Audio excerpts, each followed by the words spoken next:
स्वामी समर्थ. आजच्या नवीन व्हिडिओमध्ये आणि श्री स्वामी समर्थ यूट्यूब चॅनलमध्ये तुमच्या सर्वांचे सहर्ष स्वागत आहे. आज आपण श्री नवनाथ कथा भक्तिसार अध्याय 18वा घेणार आहोत. या अगोदरच्या अध्यायामध्ये आपण गोपीचंद राजाला नाथदीक्षा दिलेली पाहिली होती. आजच्या म्हणजे 18व्या अध्यायामध्ये गोपीचंदाचे अश्वशाळेत भोजन कशा प्रकारे झाले ते आपण या व्हिडिओमध्ये पाहणार आहोत. श्री गणेशाय नमः. श्री सरस्वते नमः. श्री गुरुभोम नमः. श्री नवनाथ सिद्धांना नमस्कार असो. श्री स्वामी समर्थ. गोपीचंद राजा राज्यत्याग करून निघाला आहे ही बातमी त्याच्या देशात सगळीकडे पसरली. जो तो राजाला थांबवून घेण्याचा आग्रह करू लागला, नाना प्रकारे अर्पण करू लागला, नाना प्रकारचे अन्न त्याला देऊ लागला. पण त्या विरक्त महापुरुषाने भिक्षाच तेवढी घेतली. कुठेही तो जास्त वेळ थांबला नाही. गोंड देश मागे पडला. कोल देश लागला. तेथे पोलपटण गाव राजधानीचे होते. तेथील राजा तिलकचंद महाबलाढ्य, पराक्रमी व मोठे सैन्य बाळगून होता. गोपीचंदाची बहीण चंपावती त्याच्या मुलाला दिली होती. तेथेही गोपीचंदाची बातमी आधीच कळली होती. पण तेथे राजा व चंपावतीचे सासरे सारे लोक गोपीचंदाची निंदाच करू लागले. भावाची निंदा ऐकून चंपावतीला फार दुःख झाले. पण करणार काय? ती मुकाट्याने बोलणी खात होती. गोपीचंद पोलपटणात गेला व एका पानवठ्याजवळ जाऊन बसला. जय गुरुदेव असे नामस्मरण तो करत होता.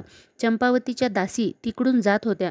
त्यांनी त्याला पाहिले व ओळखले आणि चंपावतीला तसेच तिलकचंदाला व चंपावतीच्या पतीला पण सांगितले.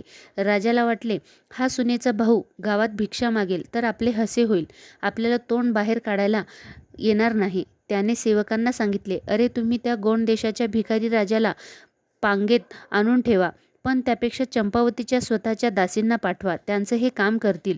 झाले अशी आज्ञा देऊन राजा राजसभेत गेला. चंपावतीच्या दासी गोपीचंदाला बोलवायला गेल्या. बैरागी, आमच्या बहिणी सर्वत्र घरी. चंपावती काय वेगळी? दासी म्हणाल्या, महाराज तुमच्या बहिणीचे मन मोडू नका. मग एकदा स्वतः भेटून चंपावतीचा निरोप घेऊन जावे. असे म्हणून गोपीचंद राजवाड्यात गेला. मग राणीने उत्तमोत्तम अन्नपदार्थ वाढून त्याला भोजन पाठवले. एका तरुण दासीने ते ताट गोपीचंदाला नेऊन दिले व म्हटले, महाराज जेवण करा. गोपीचंदाला क्षणभर वाटले, या सोयऱ्यांनी मला अपमानाने पांगेत बसविले आणि दासीने अन्न आणून दिले. पण पुन्हा त्याने विचार केला की मी तर राजा नाही, मी जोगी आहे. मला सगळे सारखेच आहे. शत्रू मित्र हा माझ्याजवळ भेद नाही. अन्न हे पूर्ण ब्रह्म आहे, त्यात काही दोष नाही. आणि त्याने गुरुस्मरण करून अन्नाचा घास घेतला. दासींनी चंपावतीला हळूच बोलावून गवक्षातून तो बैरागी भाऊ दाखविला. मग त्या दूर गेल्या. तो तुमचा भाऊ ना? राजा ना? मग येथे त्या ओळशासारखे खात बसलाय. त्याला जोगी कोणी हो केलं? तुम्हाला हा भनंग भिकारी भाऊ पाहून काहीच कसं वाटत नाही? इत्यादी प्रकाराने हिणवून त्या चंपावतीला प्रश्न करू लागल्या.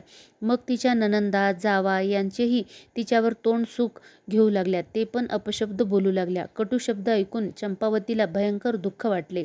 राग व दुःख यांच्या तिरिमिरीत तिने एकटी असताना आपल्या पोटात खंजीर खुपसून घेतला. ती धाडकन जमिनीवर पडली. रक्ताचे थारोळे झाले. ती गतप्राण झाली. दासी मग अंतपुरात गेल्या. पाहतो तो काय, चंपावती तिच्या महलात मरून पडलेली. हातात खंजीर तसाच पडलेला होता. दासी एकदम किंचाळल्या. सगळ्या राजवाड्यात वाऱ्यासारखी बातमी पसरली. सगळे सेवक, दीर, नणंद व जावा नाना तर्क करू लागल्या. भावाच्या अपमानाने चंपावतीने जीव दिला असे कोणी म्हणू लागले. गोपीचंद आला नि तीही सून मेली म्हणून त्याला कोणी अपशकुनी म्हणू लागले. राजवाड्यात झालेला सगळा प्रसंग सगळीकडे पोहोचला. चंपावती राणीने खंजीर खुपसून जीव दिला. तिचा गोपीचंद नावाचा भाऊ आपले राज्य सोडून भिकाऱ्यासारखा भटकतो त्याचे तिला फार दुःख झाले. गोपीचंदाला ही हकीकत समजली. त्याला फार वाईट वाटले. आपण येथे आलो नि चंपावतीच्या मरणाला कारण झालो, या गोष्टीचा विसर कोणालाच पडणार नाही. हे काही ठीक नाही. अशा विचाराने त्याला खूप वाईट वाटले.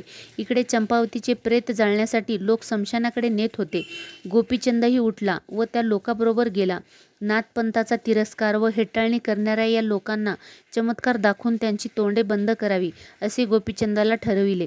तो चंपावतीच्या प्रेताजवळ उभा राहिला व लोकांना म्हणाला, लोकहो, मी चंपावतीला पुन्हा जिवंत करतो.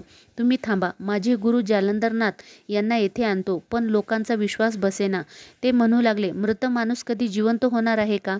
तो वारंवार सांगत होता तरी त्याचे कोणी ऐकले नाही. 4 दिवस धीर धरा, मी आत्ता जातो. जालंधर ऋषींनी सिद्धी अपूर्व आहे असा तो अगदी जीव तोडून सांगत होता. तरी लोकांनी चिता रचली व चितेला अग्नी देण्याची तयारीसुद्धा केली, तेव्हा गोपीचंद स्वतः चितेवर जाऊन बसला व ओरडला, जाळताना मग मला पण जाळा, मी जळतो तर मग पहा, जालंधर येईल आणि तुमचे भस्म करेल. लोक म्हणू लागले, गोपीचंद वेडा झालाय. तिलकचंद राजा म्हणाला, हा बैरागी गुरुच्या नावाने गर्व करतोय. काय रे, काय चमत्कार करशील? तो म्हणाला, गुरु बोलतील तसे करील. मग तिलकचंद म्हणाला, चंपावतीच्या प्रेताचा डावा हात काढा, याला द्या, तो घेऊन हा गुरुकडे जाईल. चितेवरून तो खाली उतरला. असे म्हणून तिलकचंदाने प्रेताचा डावा हात सोडून दिला व त्याला जायला सांगितले. तो येईपर्यंत प्रेत न जाळण्याचे व राखून ठेवण्याचे कबूल केले. गोपीचंद हेलापट्टण नगरापासून 5 कोसापर्यंत आला. त्याच्या हाती बहिणीच्या प्रेताचा डावा हात होता. हा नगरात आला तर सगळीकडे नसता बोंबाटा होईल, हे जालंधराने अंतर्दृष्टीने जाणून प्रयाणास्त्र जपून भाळी भस्म लावून तो योगी वायुयोगाने गोपीचंदाला वाटेतच भेटला व त्याने का आलास असे त्याला विचारले. गोपीचंदाने सर्व वृत्त सांगितले. मग जालंधर गोपीचंदासह पहिला पटणला वायुवेगाने आला. राजप्रसादाच्या अंगणात ते शिरले. तेथे सर्व लोक शोक करीत बसले होते. दोघांना पाहून ते लगेच उठले. तिलकचंद चकित झाला. 4 दिवसाऐवजी प्रहराच्या आत गोपीचंद व जालंधर आले.